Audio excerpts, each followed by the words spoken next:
A passé 26 ans de sa vie en tant que cariste chez Olympia. En 2006, Alain Berger, comme 150 autres salariés, se font licencier. 47 ont suivi Alain pour défendre leurs droits. Subir un licenciement, c'est comme si c'était une agression. Donc moi, quand on m'agresse, je me bats. Donc j'ai décidé de faire appel à un avocat pour qu'il défende mes droits. Sous forme d'association, les Chaussettes en forme, ces ex-Olympia attaquent leur chef d'entreprise. Ils lui reprochent de ne pas leur proposer de reclassement. Ils se retrouvent sans emploi.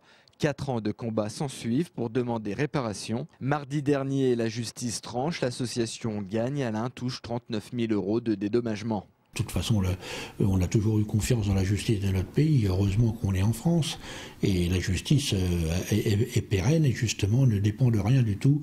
Donc elle rend son jugement en tout état de cause. Et pour nous, personnellement, elle a bien compris qu'on avait été lésés. Pour Maître Aubrin, l'avocat des Chaussettes en forme, depuis le premier jour, le combat était gagné. Son analyse juridique était la bonne. Le Conseil des prud'hommes de Troyes et la Cour d'appel de Reims lui ont donné raison. À partir du moment où les gens ont un bon dossier, ils méritent d'être défendus. Donc, bien entendu, en amont de ces plans sociaux, normalement, c'est le rôle des représentants du personnel, du comité d'entreprise, des organisations syndicales, avec l'aide des salariés, d'essayer d'éviter le pire. Qu'est le licenciement, la perte de l'emploi, la fermeture d'un site.